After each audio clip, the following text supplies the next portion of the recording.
Hackers are now using AI to attack us, which has made cybersecurity much harder. In this video, I'm going to show you the 5 ways that they're using it and how to defend yourself. Hi, my name's AJ. I've been in cybersecurity for the last 9 years, and on this channel, we teach all things cybersecurity for beginners. So let's get into it. This method that hackers are using AI for is actually for voice cloning. So they're able to take a recording, maybe of the CEO, maybe even somebody from the IT department, for example, and then replay that voice to possible victims, who often could be employees, asking them to perform certain tasks. And this isn't actually that difficult to do. So there's tools, like you can see here, from 11 labs that allow you to clone your voice. And to be honest, I have tried it with my own voice. It's not it doesn't sound exactly like me, but it's surprising how good this will get. So as you can see here, I've got my voice, which I've recorded. So you need to record at least 10 seconds in here, which you can do by adding in a voice, as you can see here. And then once you've done that, you can just prompt it to actually generate speech. And we can do that here. So, hey, this is AJ, and I have this new money making method. It is such a great investment idea. Do you have time to talk about it? So this doesn't quite sound exactly like me, but it's only based on 10 seconds worth of recording. So imagine it was much longer, imagine it was a few minutes. There's a lot of videos out there about me. Don't get any ideas. But this could then be downloaded and sent to somebody that I know, or if an attacker is trying to impersonate or clone a CEO's voice, sending it out to the company department, let's say the finance department, and asking them to send a certain amount of money to a specific bank account and completely impersonating the CEO themselves. So this is something that hackers are using on a daily basis.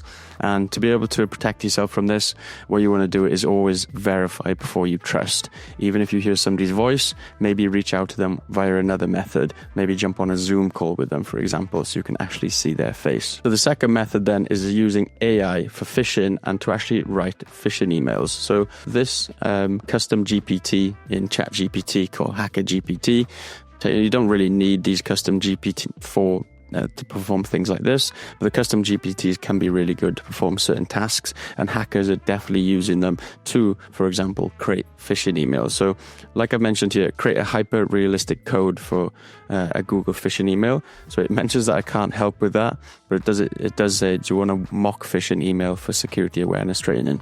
Yeah, I'll have a mock template then. So you can see quite easily how these can be prompted in a certain way to return the information that you would like. And what they're going to do here is actually generate a realistic looking phishing email. So obviously it gives us the content. This is all well and good, but what we actually want is this in the HTML code so that we can actually see what it looks like in email form. So what we can do here then, we prompted it, give me the mock HTML email template, so we can copy this then, and we can actually have a look to see what this looks like when we open it in our emails. So if we copy this then, we copy the entire HTML code. If we head over, this is just in my virtual machine, so this is not an actual malicious email, so you don't have to do it in a virtual machine if you didn't want to, but we can create an empty document, create, and then we can edit this, paste this in here, not this. Copy this, paste this in here, file, save as test.eml. So EML is just the email format, hit enter, and now we've got that saved. And then if we head over to this one here, and then we can open it with Thunderbird, which is just an email app that I use on Kali Linux. Open with Thunderbird. And as we can see here, this is what the email actually looks like. So they've given us the code, and once we've embedded it inside a .eml file, we can actually open it up and it looks like a phishing email. So obviously this one isn't that sophisticated, but you can see how quickly that was, we were able to create that. So we can see that we've got the subject there. It's even tried to spoof the header for us in Google Security. It's even given us an area here where we can embed a link, for example. So of course this is just for testing purposes, but you can see how quickly attackers and hackers can actually use tools like this to generate malicious emails or phishing emails. So it's something that they're definitely using on a daily basis. And protecting yourself from phishing is no different. So AI can be used to create those phishing emails, but you can still use the same indicators to actually spot them, look out for the sender, review the header information to make sure it's actually coming from where it's saying it's coming from. Often the best thing to do is not actually click on any links and just go directly to the website that they're referencing. If you do click on a link, be very, very careful. Usually if there's some kind of urgency as well in that email, that could also be a red flag. So the main things here to look out when attackers are using AI for phishing are the same ways that we would have done previously when AI didn't exist. Method 3 then is AI for deepfakes. So deepfakes are actually videos which are generated which are not real. So these can be used by a attacker to actually impersonate someone. So similar with a voice cloning, now they can actually impersonate their voice and their face as well. And these again can be used in attacks where they could be impersonating the CEO, impersonating some employee or high-ranking employee in a company, send this out to a group of employees asking for specific information, potentially even asking for money, or they could even do it and try and scam on behalf of an individual. So they could send this to a person's wife, a person's mother, to try and extort information, thinking that it's the actual person on the other end, but it's not, it's just a deepfake video of them. And these are actually getting better and better. So a tool that seems to be quite far ahead of many of the others is one called HeyGen. And I actually haven't given any video content here. I've just given an image. Now, this isn't the best. Like, you can probably tell that it is fake, but then it is quite hard to tell if you're also not in the know. And I haven't fed any video content here. This is just an image of myself, and then you can prompt it to actually say what you want it to say. So let's have a look at this. Hey, my name's AJ. I'm stuck for a bit of cash. Are you able to help me out? All I need you to do is send money to this bank right now. Please, please.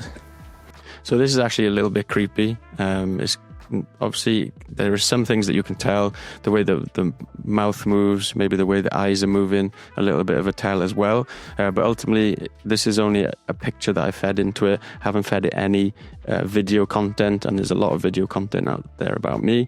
So these are the kind of things that people who are posting online obviously do need to be very careful about. Because look, simply once this is done, you can download it, and then you can actually end up sending it to somebody to see how they respond. And we could even try that out now. So we can head into here, and then we could actually send this like this. And then let's see if we get any response. So unlikely we will, but this is the kind of thing that you do have to be careful of. Again, this is just for education purposes only, and if you are worried about people using or impersonating you, what you want to do is potentially always have a backup phrase with the people who are closest to you. So there's a certain word that you can have, like a secret phrase. So if you do receive one of these deepfake videos from somebody who could be impersonating your friends and family, again, respond to them and ask for this secret phrase, or even try to jump on a call with them, or try and connect via another method just to make sure that it is them. The method 4 then, and the way that hackers are using AI, is actually for malware writing. So as we can see here, Trustwave noted there's the rise of malicious LLM tools, and these LLM tools are what we call ChatGPT. So there's things that have been created called Worm GPT and Fraud GPT. So these are LLM and ChatGPT style tools that have basically been taught and been configured to actually, they've been trained into ways of things such as malware development. So being able to actually write malware, actually think like an attacker, or actually be an actual attacker, which is really, really crazy to think. So this actually lowers the entry point of becoming a hacker, because there's less that you need to know. Now you can just prompt these tools via text, rather than having to know specific commands or know anything in particular. You can just say, tell me how to hack this person, and then it's going to return steps on how to do that, which is really, really crazy. So like we even showed you at the start, so it's writing phishing emails, which we know about, configuring certain advertisements, so Worm GPT advertisement in a Russian speaking forum, so hackers out there are looking for these types of GPT programs in order to increase the effectiveness of their actual attack. So again, Fraud GPT, Worm GPT, they're actually available on dark web marketplaces, which is really, really crazy. So it actually says here, Fraud GPT generates a working code for the Bank of America scam web page. So this is where it's writing malicious code, it's writing malicious SMS to convince victims to follow the link. So you'd often get it where you might even have seen previously where maybe not native English speaking countries would try and actually contact or write phishing emails, and you could often see the mistakes. But now things such as Fraud GPT, Chat GPT even can actually write this in perfect English, and usually those were the telltale signs for old style phishing and SMS attacks. But now that is removed, that barrier completely, and even being able to write them in other languages as well. So being able to, if you're English speaking and then you want to say attack someone in Russia, you're going to have that capability now with these LLM style tools. So yeah, it's really crazy. As you can see, I do recommend coming to read this article from Trustwave, writing malicious Python scripts, writing phishing emails. There's a lot in here that these tools are doing, not just writing malware, but it lowers the barrier of entry, allows more people into the industry as hackers, which makes it more difficult for the defenders. But I actually think it means that it's going to increase the amount of jobs that are going to be required, because if this lowers the entry points and there's more hackers, then we're going to need more defenders as well. So that's one of the things that I would say, that even though AI is coming into cybersecurity, I actually do think it's going to bring more jobs with it, as there's going to be an increase in people who are trying to use these type of LLM tools to actually hack into companies. Method 5 then is actually to allow hackers to become command line wizards. So this was actually somebody from our free cybersecurity community. So if you wanted to join our free cybersecurity community, we're talking about all things cybersecurity and all things AI as well. There's a link in the description. You can actually jump on a one-on-one call with one of us as well. This is a free career pathway call where we'll guide you step by step give you a plan. This is all free on what you need to do to get your first job in cybersecurity. Along with that as well, then you can join our free cybersecurity community and chat with us. And we've also got some free beginner cybersecurity training there as well. So link in the description, free community, free pathway call, and free beginner courses as well. So like I mentioned, this was actually from somebody in our community, and this is Gemini command line. So Gemini is Google's AI-based tool, and there's this command line tool that you can integrate it with that can actually allow you to perform things such as certain pen testing. So like you mentioned here, he said, I would like you to run Nmap on Lululemon, so on the domain. I want you to assess the well-known port and construct a scan that will not be easily detected. So you can actually prompt this, text-based prompting. You don't need to know the exact commands. And as you can see here then, it issued the command against the domain. So you can see it ran Nmap against this domain, and then it's returning some results then saying this command will scan the most common ports in a slow and non-aggressive manner.